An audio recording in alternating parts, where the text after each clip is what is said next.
Hi, this is Patricia Stepler with Your Inside Power. And I'd like to welcome you to this special event today where we are going to help you turn from living in the outside world to living from your inside world where all your powers are. Today, I have a very special guest, Michele McHenry. Hi, Michele, how are you today? Hi, Patty. I'm awesome. I'm so excited to be here with you. And so thank you for inviting me.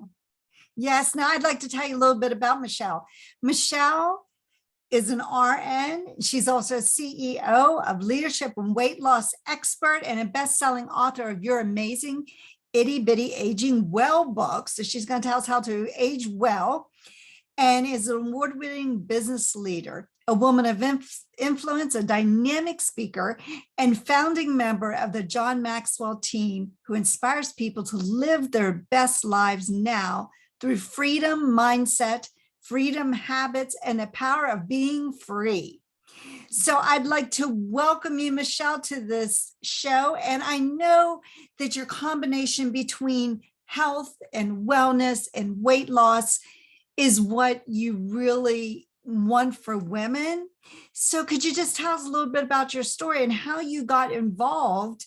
Because I know you have a kind of fascinating story here. So how did you get involved in this area?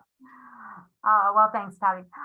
So it started back when I was 15 years old, back in 1978. I was getting ready to eat a delicious frozen waffle. I kind of laugh when I say that, right? I had spread peanut butter all over it. I was pouring maple syrup on top of it when my brother walked past me and he said, "Michele, are you really going to eat that?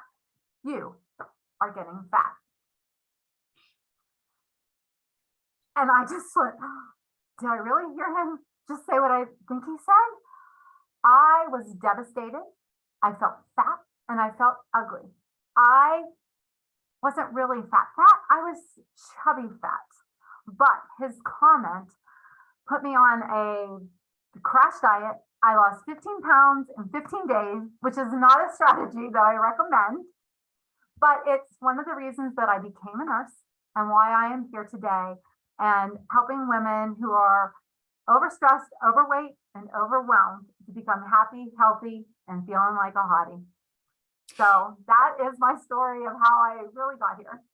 You know, it's amazing how words people say can really impact you. And actually, if we're not careful with the words we choose, and maybe you felt this way when your brother said that, but it can really hurt our self-image and our self-esteem, which is what I work with people so much to correct some of those things that people have been told, and that stays in our minds. So did that stay with you after that?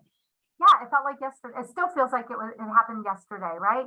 The other thing that they would say to me, my sisters and my brother, they would tease me and say, "Shelly, she has a big belly," right? So like all that stuff was stuck in my mindset for years.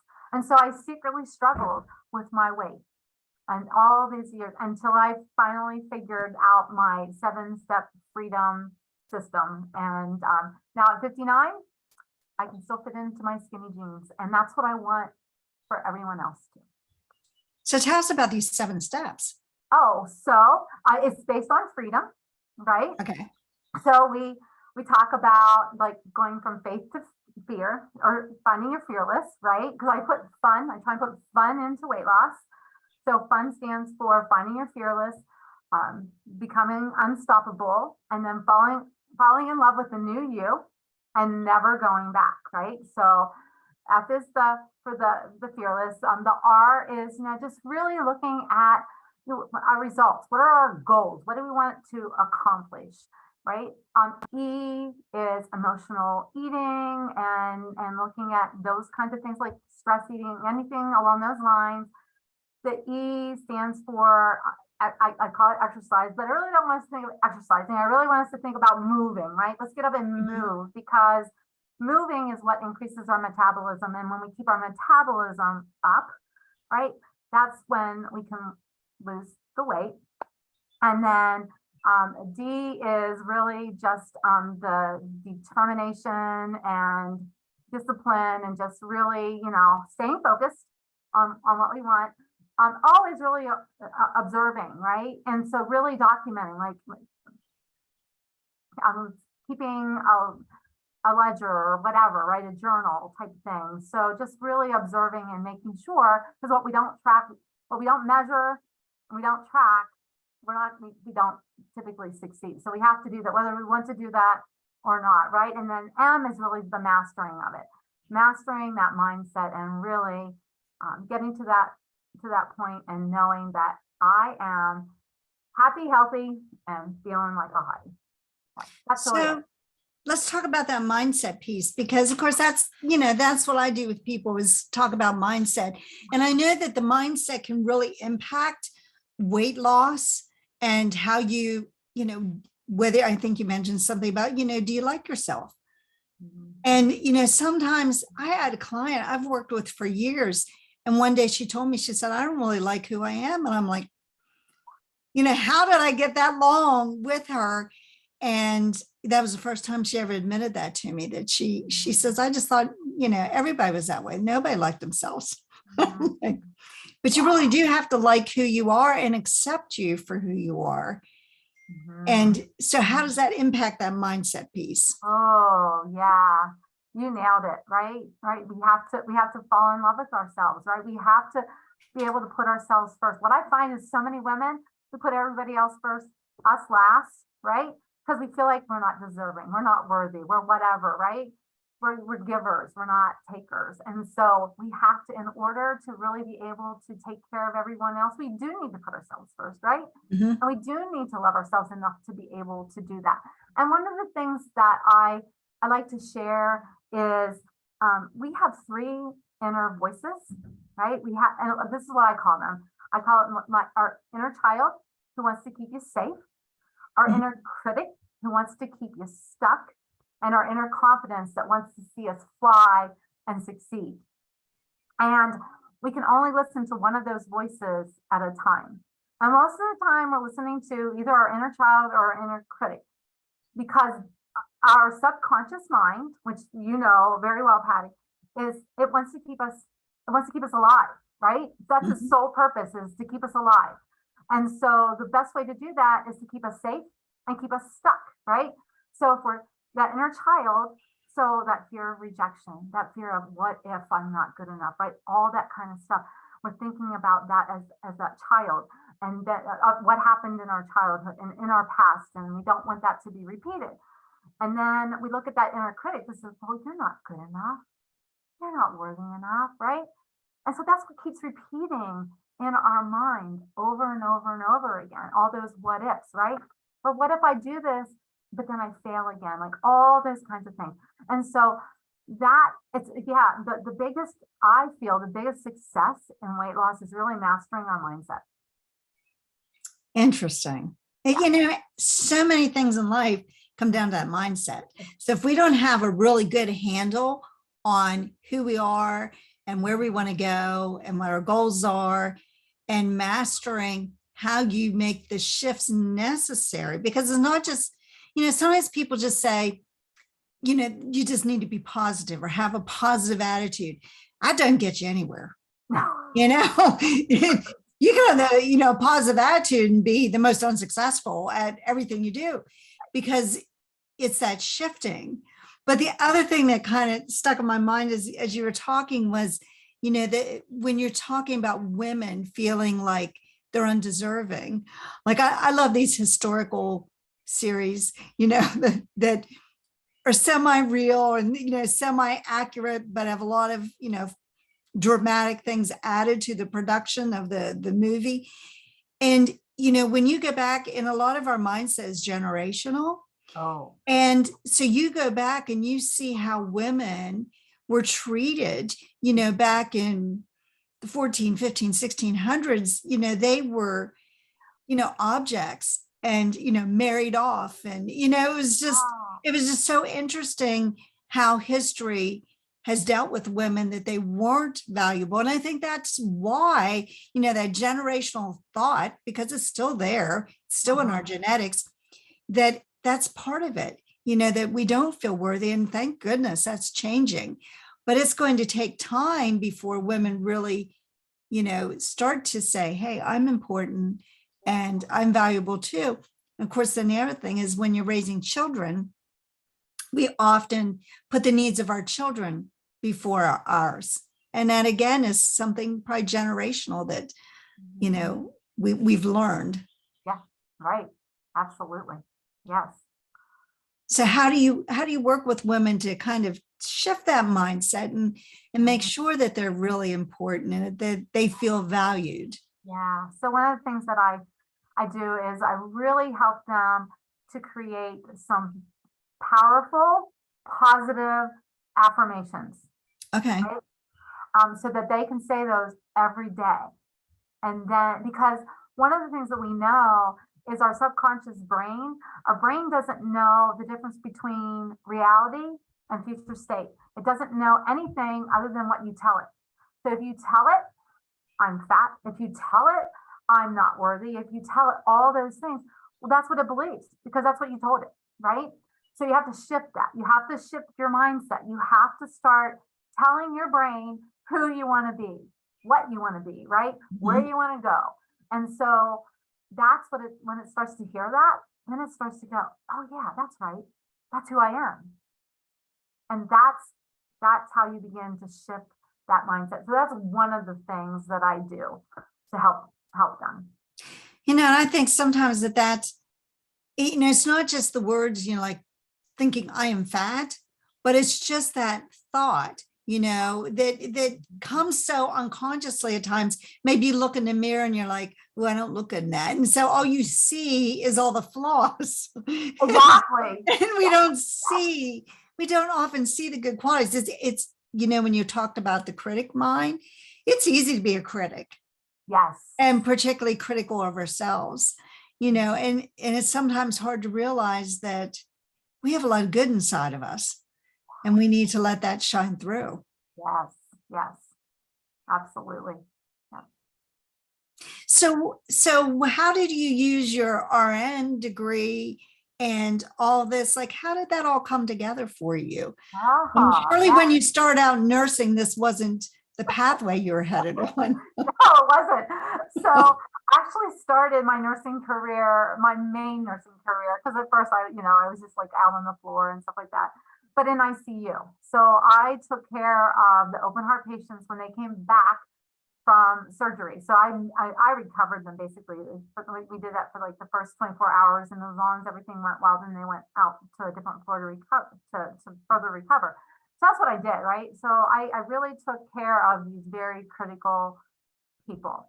But I will also let you know that when I was in nursing school, my dad at 49 years old had open heart surgery. Heart disease runs in our family. My grandfather, I never knew my grandfather. My grandfather died when my dad was 17. So there I was at 19 facing that potential reality. So that didn't happen. He survived. He lived it to be 81. And so, but that really helped me to understand preventive health, right?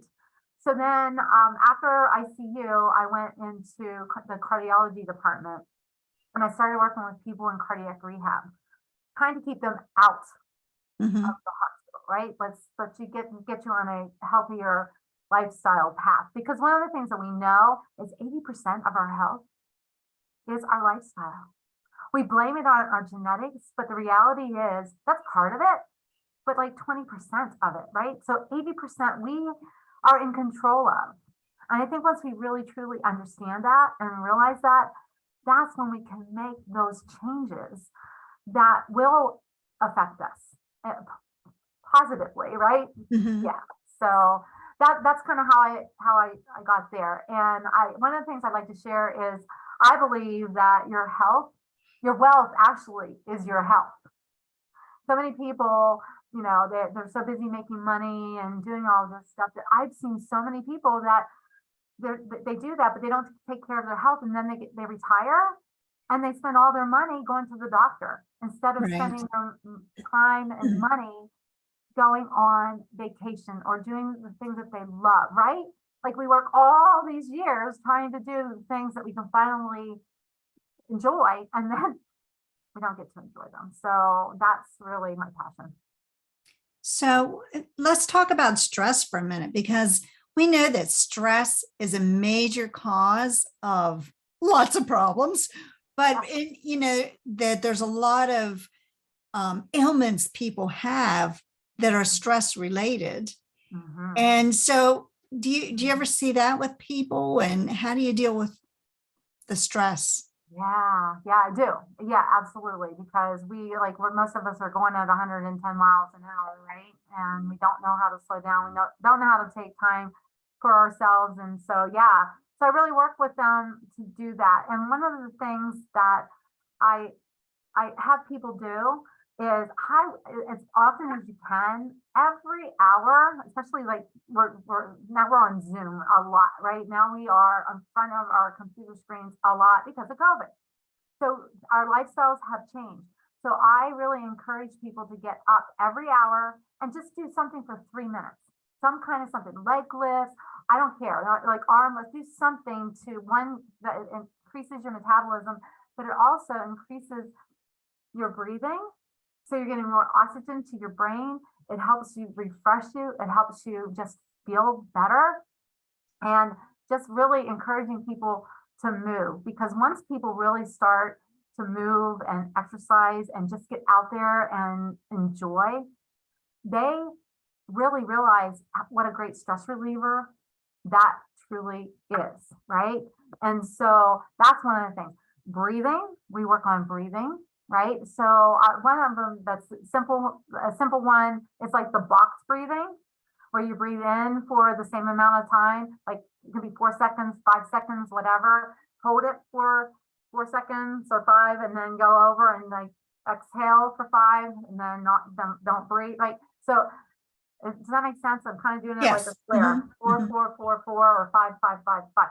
Yeah. So breathing and just doing that for a couple of minutes, that really helps to calm and relax us. So there's just little things that we can do just to help relieve that stress and be in the moment. And yeah, little little things.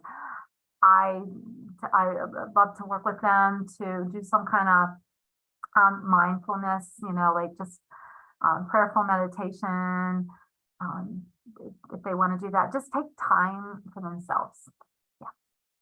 So one of the things I do a lot with clients is to work on visualization. Mm-hmm. And so do you ever have your clients visualize themselves looking the way they want to look? Yes. Yeah. I add them. Yes. Like just to imagine, right? Like Mhm. imagine that you're at your favorite place. Like for me, my favorite place is at the beach, but at the pool. Oh, that's what, right. I love to swim. I just love, but just like imagine yourself there. Imagine yourself, looking in your favorite swimming suit, looking how you really want to look, and just visualize how does that feel, right? Yeah, yeah, and just take that in, and then use that when they're struggling, right? Mhm. Um, or whenever, just as part of their goal setting and all of that. Yeah. So let's talk about the older women. Let's say the ladies over 40, or and Mhm. you always hear that it's more difficult to lose weight when you're like over 40 or 50. Yeah, So how do you help women like that? sure. Yeah. So, we really just we work on each individual goals and lifestyle, and where are they at currently.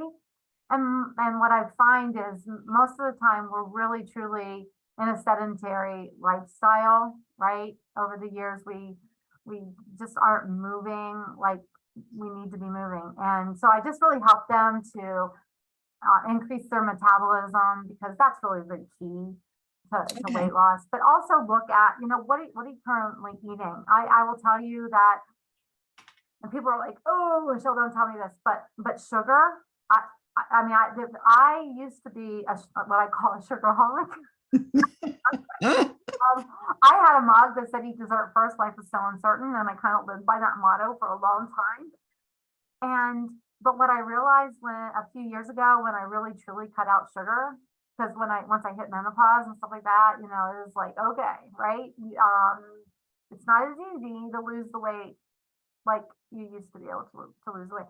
But when I cut out the sugar, I really realized how much better I felt. I suffered actually from fibromyalgia for many years. And when I cut the sugar out, for me, it got so much better. I was amazed. Like if somebody would have told me that, I would be like, no, it doesn't have anything to do with that. It did for me, right? I'm not saying that it does for other people, but it did for me, right? Cutting out the sugar, I call them the 5 whites. You know what you want me to show what the 5 whites are? Sure. Sugar, flour, rice, potatoes. Oh, I gotta think what the 4th one is, or 5th one is. Oh my goodness, I'm drawing a blank. Those ones are the main ones. If I think of it, I'll share it. But yeah, and when I was really mindful in all of that and really realizing that those were my main culprits, yeah, that was a game changer for me.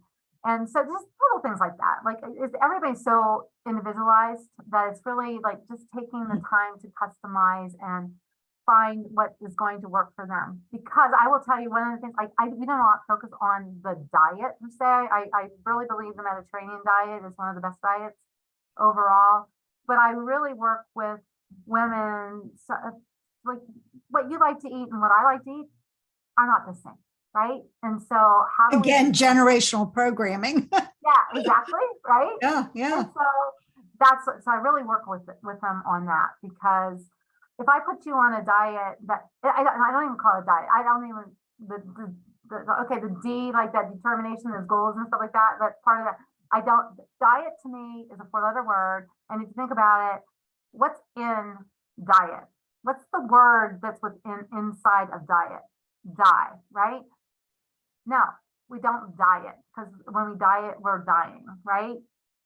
So, and it's not going to be something that's long term, because we're thinking of a diet as, well, I'll do this, and then when I'm done with this, then I can go back to what I was doing before. No, it's a lifestyle, right? So we're going to choose your lifestyle and what's going to best fit and work for you. So I hope that was helpful. Yeah, well, a lot of times there's the generational eating. Yeah. So I remember this movie, The Runaway Bride. Oh, yeah. And in the movie, like she would eat whatever kind of eggs that the guy she was dating at the time liked. And she was asked, well, what do you like? And she didn't really know. And so I saw myself doing that. My mom loves mashed potatoes, just loves them. And one day I'm eating them, I'm thinking, why do I eat these? I don't even like it. And I realized that I don't really like potatoes. And it was like, but all those years I ate them because that was a habit, like any awful habit. It was a habit. And yet it's not something I really like. And, so I think a lot of times if we really stop to think, do I even like eating this? Because maybe it's really not good for us. Right. And the other thing, I had a call from my daughter today, and has trouble with gluten. And so she's been eating a gluten-free diet. Well, she didn't tell me this, but the last couple of weeks, she's had terrible migraines. And she's not been at home. She's had to travel, and she thinks that maybe she's had gluten. And because she had been so gluten-free that it's triggered her migraines. And, so that's kind of her thing. I mean, she's a doctor, and she kind of thinks that, she's talked that with the doctors who have been working with her, but she kind of thinks that maybe that gluten is triggering the migraines, It very well could be. Yeah. The other thing that can trigger too, that's hidden in foods, is MSG. That's a big trigger for migraines as well. So, but you don't know that it's in there, because sometimes they can call it like a natural and artificial flavorings and things like that. They can call it that, and you don't even know that it's in there. So that could be it. But I will tell you, when you're spot on, when somebody has a gluten sensitivity or a wheat sensitivity and they cut it out and then they bring it back, she's probably spot on in that. It is that. I've had other women who have had that same issue. And Well, good. I'll share that with her. I'll make Yeah, her feel better. yeah. Because I think some of the doctors she talked to, like some of them agreed with her and some others were like, I don't know, type of thing. Well, here's the thing that she'll realize is if she cuts it back out and she really knows that she's not eating it Mhm. and her migraines go away, then she'll know. Yeah. Yeah, then she'll know. But yeah, it's hard when you're traveling to really be It able is. Yeah. And she says, I'm so used to cooking at home and being very careful what I eat. And, she's out and she said the one time she ordered a gluten-free pizza and they said, we don't have any gluten-free cheese. And she said, it never occurred to her that maybe a cow that's eating differently. I don't know. Yeah. So Yeah. They could be fed wheat. Yeah, I know. Isn't it crazy? it is. It is. And, I don't think we realize it, what food is impacting because we've gotten so used to the way we feel that we don't realize that we could feel better if we eliminated some of those foods. Because I remember when I was pregnant with one of my kids and my doctor was concerned about my blood sugar. It was getting a little high. And she said, just cut out the sugar. And so the next time I went back for an appointment, she says, do you feel better now? I said, yes. It was amazing how you do feel better when you cut out some of those things that really aren't good for us. And like when we say sugar, I'm talking about high fructose corn syrup as well. Like that's even worse to me. That's worse than sugar. Corn corn is the other one. That's the fifth one. It's corn. Even though we think of it yellow, we consider it white because it's white corn, right? So that's the fifth. Corn can be very inflammatory. Wow. So, yeah. And so now you think about all these foods that have high fructose corn syrup in it, or corn syrup, or like all that kind of stuff. Yeah, that's a big trigger for a lot of women. They just don't even realize it. The other thing I want to just say real quick is the artificial sweeteners. Like, so many people want to drink like their diet pop or soda. Some people call it pop, some people call it soda. And it's really bad. Like that is so bad because especially when you're drinking it on an empty stomach and your body thinks that it's being fed, right? Like then it realizes that there's no calories. And then that's when it goes into starvation mode because it thought it was going to get fed. It's not being fed. And so it says, oh, I got to hold on to the fat because I don't know the next time I'm going to get fed. Right. But people don't realize the psychological part, what we're doing to our body by the different foods that we're eating. Yeah. Interesting. It's crazy. Yeah. There's a lot. So Michele, if somebody wants to get in contact with you, how would they do that? So they can go to MichelleMcHenry.com. So, and that's with one L. A lot of people want to put two in. So just with one L, I guess you can see it right there. And there's actually a little link there. They can click on setting up a time to meet with me. There's also a couple of things I have in there that you have to search for under books, but I also have my book. You can order my book and get it. The Kindle version's only $3, right? It's not very much at all. But what I like about it is, it's a very easy read. It's done in such a way that you can just read it in like an hour and a half. It's more of a reference type thing. It's got 15 different chapters with 2 pages each, so you can get that. And then I also have lose 5 pounds in 5 days.